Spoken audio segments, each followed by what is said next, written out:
दिन की छोटी-मोटी भूख के लिए, बच्चों के लिए, सफ़र के लिए आज मैं आपके साथ सूजी का एक ऐसे नाश्ते की रेसिपी लेके आई हूँ, जिसे आप एक बार बनाकर रख लीजिए और कई दिनों तक खा सकते हो। एकदम टेस्टी और बहुत ही खस्ता।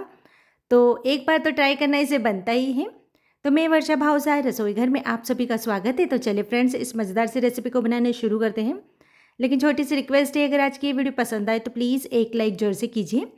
चलिए बनाते हैं एकदम खस्ता सूजी का नाश्ता। इसे बनाने के लिए सबसे पहले हम कोई भी एक बोल लेंगे, इसके अंदर डाल देंगे पौन कप दूध, यानी कि 1 कप से थोड़ा ही कम मैंने यहाँ पर दूध लिया है। और ये जो दूध है ना, थोड़ा गर्म है, यानी कुनकुना सा दूध आप कह सकते हो। इसके अंदर हम डाल देंगे आधा कप चीनी। तो अगर आप यहाँ पर ज़्यादा मीठा खाते हैं तो चीनी आप यहाँ पर और बढ़ा सकते हो, लेकिन जो मैं आपको मेज़रमेंट बता रही हूँ उस हिसाब से बिल्कुल परफेक्ट रहेगी। अब हमें यहाँ पर चीनी को दूध में अच्छे से घोलना है। तो कुछ देर इसी तरह से चलाते रहेंगे ताकि चीनी बढ़िया से दूध में घुल जाए। तो दूध थोड़ा गर्म है ना, तो चीनी आसानी से घुल जाएगी। तो ये देखिए चीनी भी मेल्ट हो गई है, तो इसे साइड में रख देते हैं। अब आज का जो नाश्ता है ना, हम सूजी से बनाने वाले हैं। तो मैंने यहाँ पर बारीक वाली सूजी ली है, अगर आपके पास मोटी सूजी हो तो उसका भी आप यूज़ कर सकते हो। और सूजी मैं यहाँ पर ले रही हूँ 1.5 कप, यानी 1 कप, और ये आधा कप मैंने फिर डाली है। अब जार का ढक्कन बंद कर इसे अच्छे से पीस लेंगे। तो आज का ये जो नाश्ता है ना, एकदम टेस्टी बनने वाला है, साथ ही बच्चों को भी बहुत ही पसंद आएगा। जब आप इसे घर पर बनाकर खिलाओगे ना, तो बच्चे मार्केट के बिस्किट भी भूल जाएंगे, इतना टेस्टी ये होता है। अब यहाँ पर देखिए फ्रेंड्स, इस तरह से मैंने इसे पीस लिया है और एकदम फाइन पाउडर इसका बनकर तैयार हो गया है। तो जब मैं इसे छू रही हूँ ना, तो ऐसा लग रहा है कि जैसे चावल का आटा होता है ना, बिल्कुल उसी तरह से। अब हम इसे निकाल देंगे कोई भी परात में, और इसके अंदर हम डालेंगे आधा कप गेहूं का आटा। तो बिल्कुल नॉर्मल गेहूं का आटा है, जिसकी हम सभी चपाती बनाते हैं ना, बस वही मैंने यहाँ पर यूज़ किया है। इसी के साथ 2 बड़े चम्मच मैं यहाँ पर डाल रही हूँ नारियल का बूरा, यानी डेसिकेटेड कोकोनट। इससे हमारा जो नाश्ते का टेस्ट है बहुत ही बढ़िया आएगा। और मोइन के लिए हम इसमें डालेंगे देसी घी। तो तेल नहीं डालें, आप घी का ही यूज़ कीजिए। घी से टेस्टी बहुत ही लगेगा और साथ ही बहुत ही खस्ता बनेगा। तो इसे अच्छे से मिक्स कर लेंगे। तो कुछ देर क्रम्बल करते हुए मिक्स कीजिए, ताकि जितना भी घी है ना, सूजी और आटे में अच्छे से लग जाए। तो मैंने यहाँ पर 2 बड़ा चम्मच देसी घी डाला है। अगर आपको कम लगता हो तो आप यहाँ पर थोड़ा सा घी और बढ़ा सकते हो, लेकिन मेरे हिसाब से तो बिल्कुल परफेक्ट है। और जब मैं इसकी मुट्ठी बना रही हूँ ना, तो पूरी तरह से बढ़िया सी मुट्ठी बन रही है। चलिए अब बारी है इसका डो लगाने की। तो डो लगाने के लिए हम वही दूध का यूज़ करेंगे जिसमें हमने चीनी घोल कर रखी थी ना। तो बस थोड़ा थोड़ा दूध यहाँ पर डालते जाएंगे और इसका थोड़ा सॉफ्ट डो लगाकर तैयार करेंगे। तो ये जो दूध है ना, हल्का सा कुनकुना अभी भी है, यानी हल्का सा गर्म आप कह सकते हो। तो मिक्स करने के बाद थोड़ा सा दूध मैं यहाँ पर और डाल देती हूँ, और इसे भी अच्छे से मिक्स करेंगे। जो इसका डो है हमें थोड़ा सॉफ्ट चाहिए, क्योंकि जब हम इसे रेस्ट करने के लिए छोड़ेंगे ना, तो सूजी सेट भी होगी, तो अपने आप ही थोड़ा टाइट हो जाएगा। तो अब आप देख सकते हो डो लगकर बिल्कुल तैयार है। अभी हम बहुत ज़्यादा इसे मसलेंगे नहीं, बस इस तरह से इकट्ठा करके इसे कवर कर 10 मिनट के लिए छोड़ देंगे, ताकि सारी चीज़ें बढ़िया से सेट हो जाए। तो देखिए इतने दूध में से यहाँ पर 2 से 3 छोटी चम्मच दूध बच गया है।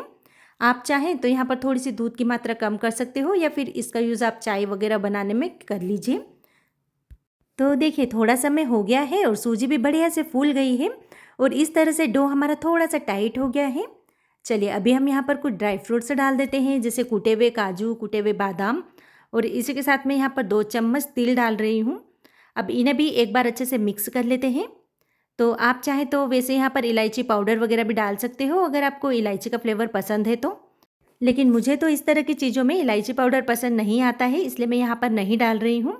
तो देखिए बस कुछ देर मसलते जाइए और अच्छे से इसका डो लगा लीजिए, जब तक सारी चीज़ें इसमें अच्छे से मिक्स नहीं हो जाती। तो अब आप देखेंगे डो हमारा लगकर बिल्कुल तैयार हो गया है। सारी चीज़ें मैंने यहाँ पर अच्छे से मिला ली हैं। तो पहले जब हमने डो को लगाया था ना, थोड़ा सॉफ्ट लगाया था, लेकिन अब आप देख सकते हो डो भी हमारा टाइट हो गया है। तो अब हम क्या करेंगे, इसमें छोटी छोटी बॉल्स बनाकर तैयार कर लेंगे। बिल्कुल छोटी छोटी मैं यहाँ पर बना रही हूँ, ये देखिए। बस इसी तरह से अभी हम यहाँ पर कुछ बनाकर तैयार कर लेते हैं। तो दिन में भी छोटी मोटी भूख तो लगती ही रहती है, तो इसके लिए भी नाश्ता बहुत ही काम में आने वाला है। अब हम यहाँ पर क्या करेंगे, इसे शेप देंगे। तो बस एक एक लोई लेते जाते हैं और हथेली से इसे थोड़ा सा प्रेस कर देंगे। अब मेरे पास यहाँ पर इस तरह से ये कटर है, जो 2 साइज़ में है, राउंड शेप के। तो मैं यहाँ पर बड़ा वाला कटर का यूज़ कर रही हूँ, और इसे एक बार काट लेते हैं। इससे क्या है, बिल्कुल प्रॉपर शेप आ जाएगा, ये देखिए। और एकदम बिस्किट जैसा शेप मैंने यहाँ पर इसे दिया है, यानी राउंड शेप।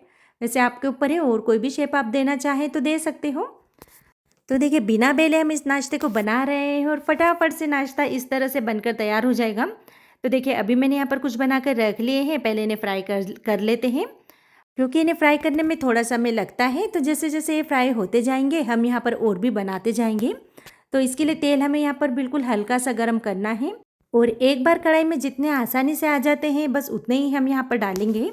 अब गैस का फ्लेम बिल्कुल लो रखेंगे और एक तरफ से अच्छे से इन्हें फ्राई होने देंगे और जैसे ही थोड़े से फ्राई होते हैं इसके बाद हम इनकी साइड चेंज कर देंगे। तो बस कुछ-कुछ देर में अलट-पलट करते हुए इन्हें बढ़िया से फ्राई करेंगे, लेकिन इन्हें बहुत ज़्यादा तेज़ी से भी नहीं पलटें क्योंकि एकदम खस्ता होते हैं ये। अगर आप बहुत जल्दबाजी करोगे ना तो हो सकता है ये कढ़ाई में ही टूट जाएँ। तो कुछ ही देर में आप देखेंगे फ्रेंड्स क्या बढ़िया सा कलर आया है और एकदम खस्ता हमारे बिस्किट बनकर तैयार हुए हैं। तो मैं तो इन्हें बिस्किट बोल रही हूँ, आप मुझे कमेंट बॉक्स में बताइए कि इन्हें क्या नाम देना चाहिए, क्योंकि घर पर जब सभी ने खाए तो उनको भी ये टेस्ट बिल्कुल बिस्किट जैसा ही लगा। तो आज की छोटी सी सिंपल सी रेसिपी आपको कैसी लगी कमेंट बॉक्स में ज़रूर से बताइए और अगर पसंद आ रही है तो अपने फ्रेंड्स एंड फैमिली ग्रुप में शेयर करना बिल्कुल ना भूलें।